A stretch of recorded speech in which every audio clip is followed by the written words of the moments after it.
Fala galera, tudo bem com vocês? Não tem assunto mais badalado nos Estados Unidos hoje do que a taxa de juro neutra. O que acontecerá com as taxas de inflação?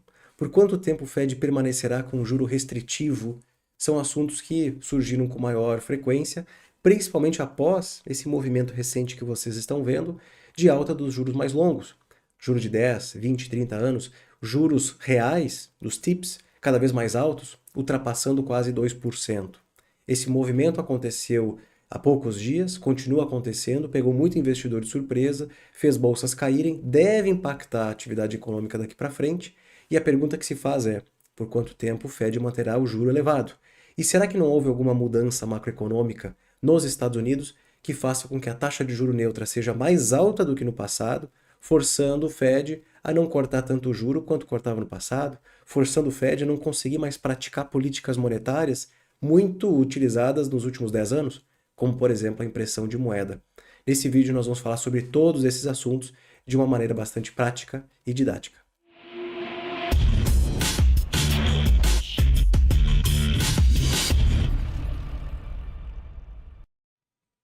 Antes de nós começarmos, peço para vocês deixarem um like nesse vídeo, inscreva-se aqui no canal e se vocês querem acesso a mais conteúdos educacionais e também a minha carteira de investimentos, saibam que esses vídeos estão disponíveis, assim como outras notificações, não só vídeos, na comunidade de membros do YouTube. Para fazer parte é muito simples, basta você escanear esse QR Code ou apertar um botãozinho aqui embaixo que está escrito Seja Membro.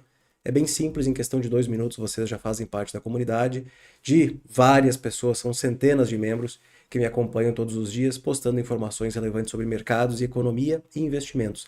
Lembrando que toda quinta-feira de manhã nós temos a nossa reunião semanal, exceto essa quinta-feira, tá? Já vou antecipando que não vai ter, que eu estarei viajando. Vamos falar então sobre o que está acontecendo no mercado americano. Eu preciso falar sobre esse novo normal que parece se desenhar nos Estados Unidos. Houve ou não houve uma mudança macroeconômica relevante quando a pandemia aconteceu? É a pergunta que eu faço e que todo economista vem se fazendo já faz algum tempo. Vocês devem ter percebido que a nossa vida, a minha com certeza mudou desde a pandemia. Nós vimos uma mudança estrutural nos mercados de trabalho. No mercado de trabalho brasileiro viu o desemprego cair de 14 para 8, 7,9, 8% em questão de 2 anos. A inflação no mundo ela subiu consideravelmente. Houve uma impressão de moeda relevante em quase todos os países. O endividamento das economias aumentou. Isso produz efeitos, né, mudanças macroeconômicas que até hoje são sentidas. Existe um evento que vocês conhecem muito bem, chamado GFC, The Great Financial Crisis, que em português seria a Grande Crise Financeira, GCF, que aconteceu lá em 2008, que foi a grande crise de 2008, tá? O Great Financial Crisis é o nome como os americanos chamam. E ele foi, de fato, foi uma recessão que mudou, foi um divisor de águas para dois ambientes macroeconômicos diferentes. Tem o pré-GFC e o pós-GFC.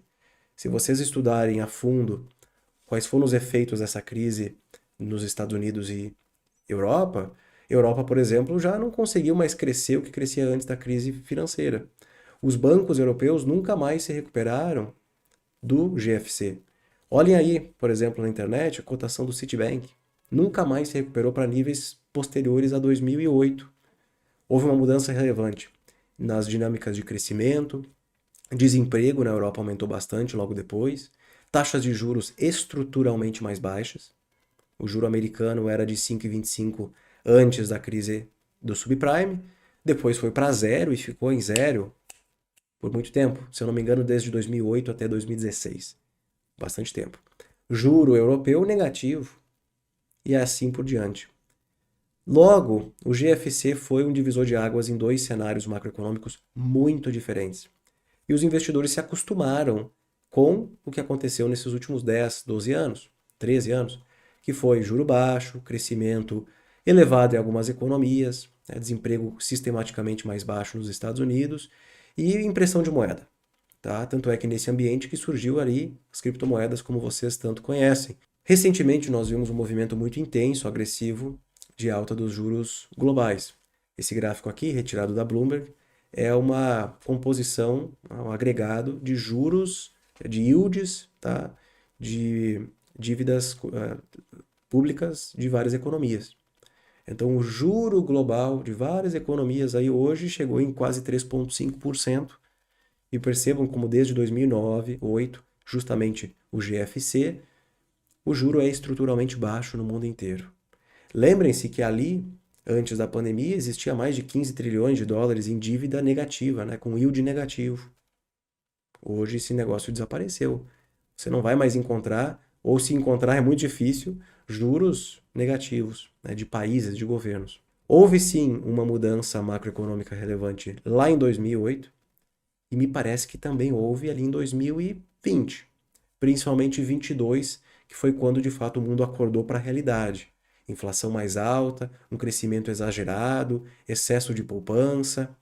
Os bancos centrais precisam subir a taxa de juros. Desempregos, né, taxas de desemprego muito baixas, mercados de trabalho apertados. Então, de lá para cá, muita coisa aconteceu. GFC foi um divisor de águas, pandemia também foi. Quando nós avaliamos o que aconteceu recentemente com o mercado, aqui, por exemplo, os TIPS, tá? Isso aqui são a taxa de juro real dos Estados Unidos com vencimento em 10 anos. Isso aqui, ó, tem um poder muito forte de comprimir valuation dos ativos e também de desacelerar a economia.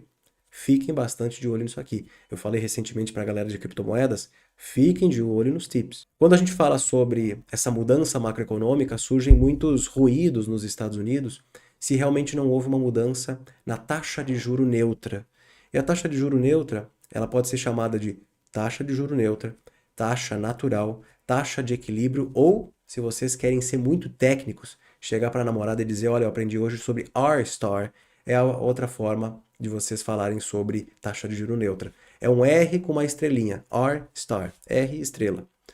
O que é a taxa de juro neutra? Nada mais é do que a taxa que é difícil de mensurar, no passado não tinha como mensurar, hoje se mensura, que ela não é nem expansionista e nem contracionista. Então, assim, a Selic neutra no Brasil é 8%. Então, quando a Selic está em 8%, ela nem estimula a atividade, nem estimula a inflação e também não desestimula a atividade e a inflação. Não é nem expansionista e nem contracionista. O primeiro economista a falar sobre esse assunto foi o Wicksell, lá em 1898. Acho que dá para entender um pouquinho porque ele dizia que não dava para medir a taxa de juro neutra.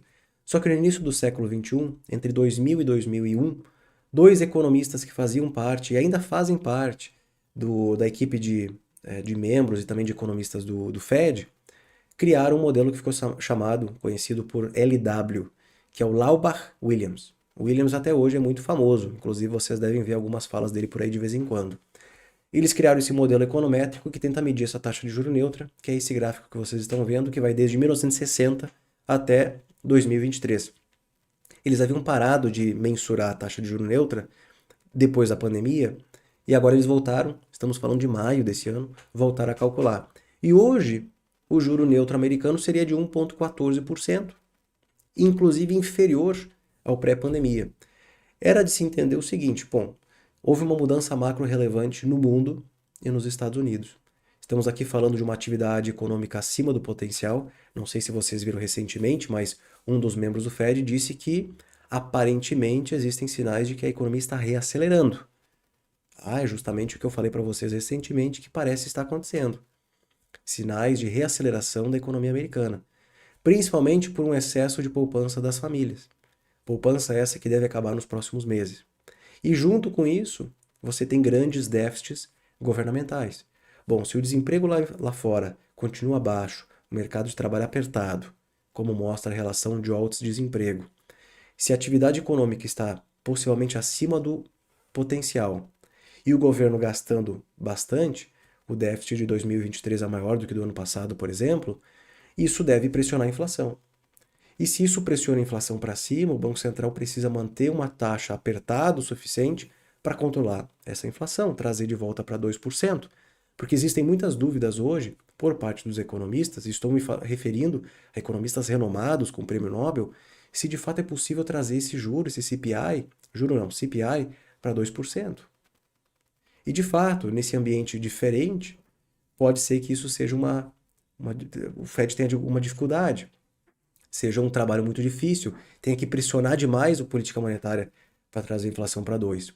Enfim, isso contrasta muito com o que nós vimos pré-pandemia. Juro zero, juro negativo, impressão de moeda.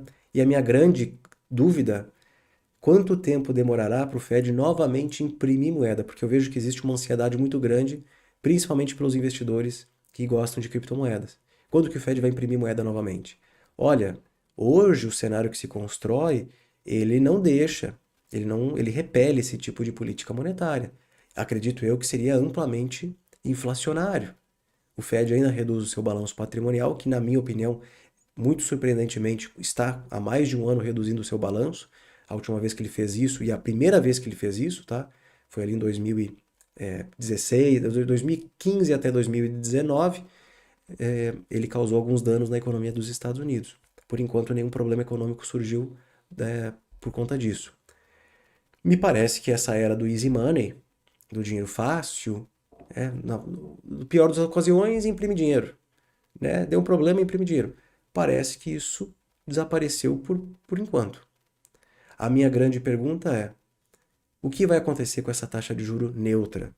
E aí, a grande conclusão de um relatório, de um artigo que foi publicado agora em maio, é que a taxa de juro neutra, ela não mudou.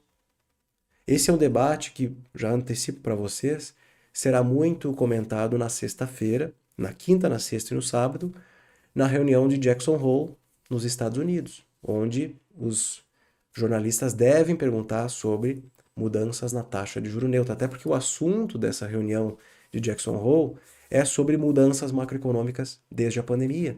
O que mudou? O que é estrutural? O que é temporário? O que é passageiro?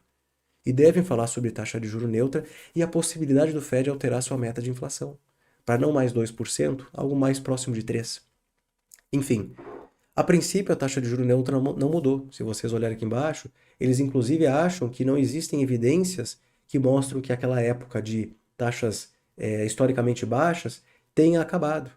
Que existe uma luz no fim do túnel e é possível que os juros voltem a cair daqui para frente. Que o que nós estamos vivendo agora é um período temporário, pelo menos essa é a minha opinião. Porque se a taxa de juro neutra continua baixa, inclusive é mais baixa do que a pré-pandemia, é porque o que nós estamos lendo de indicadores fortes hoje, isso é, economia resiliente e mercado de trabalho apertado, são temporários. Esse relatório, esse artigo, ele precisa concordar com uma das duas opiniões.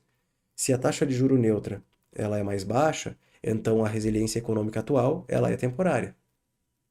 Porque se a taxa de juro neutra ela não for estruturalmente baixa, ela é um pouco mais alta, bom, então o que nós estamos vivendo é diferente do usual, é diferente do passado, que na minha opinião era o mais provável.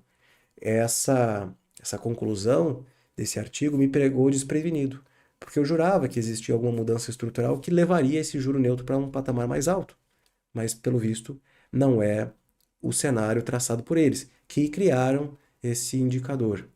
No gráfico de cima, vocês veem o quê? Um dos maiores apertos, ou maior aperto da política monetária do Fed da história.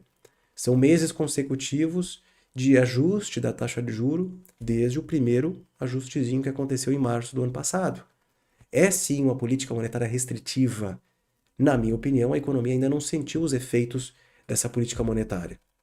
E se a economia ainda não sentiu, dado a defasagem, o lag dessa política, o que pode acontecer com os indicadores macro daqui para frente e também os ativos que nós investimos. Como que o mercado de ações vai se comportar? Porque por mais que a gente olhe ali para S&P 500, ele está subindo mais de 15% no ano, grande parte dos setores não está subindo. Então é preciso analisar com um pouco mais de detalhe, ter que dissecar melhor as informações que são avaliadas. Criptomoedas recentemente caíram, eu até publiquei nas redes sociais, olha, criptomoedas na minha opinião serão estáveis no curto prazo. Não era me referindo a notícias específicas aí do que vai acontecer com BlackRock, SEC e tal. É muito mais olhando para os juros longos. Vocês conseguem ver em tempo real o efeito negativo que o juro longo tem sobre ativos de risco, principalmente ativos que são muito dependentes de liquidez. Eu digo que criptomoedas são ativos dependentes de liquidez. E quando o juro longo ele sobe, investidores eles fazem o quê? Saem de ativos de risco e compram ativos de qualidade, de baixo risco, como no caso os treasuries americanos, que hoje estão oferecendo taxas reais positivas. Fazia muito tempo que você não via um TIPS, por exemplo, com juro positivo. Era sempre negativo. Inclusive o investidor perdia grana no futuro. Hoje você consegue ganhar 2% acima da inflação no longo prazo nos Estados Unidos, que aparentemente é um título de baixíssimo risco. O que pode acontecer com ações americanas, com criptomoedas, com os juros longos? são assuntos que nós precisamos acompanhar daqui para frente. Então, a princípio, a taxa de juros neutra norte-americana não mudou, segundo esse modelo econométrico. Lembrando que ele não consegue prever futuro. Se a economia continuar se mostrando resiliente, esse modelo está errado. Esse modelo está errado, ele não está certo. Porque houve uma mudança estrutural. Se o juro permanecer alto nos Estados Unidos por muito tempo e a economia não sentir esse efeito negativo, é porque está crescendo acima do potencial. Ele está menos sensível à política monetária. O juro neutro, então, seria mais alto. Muito obrigado e até mais.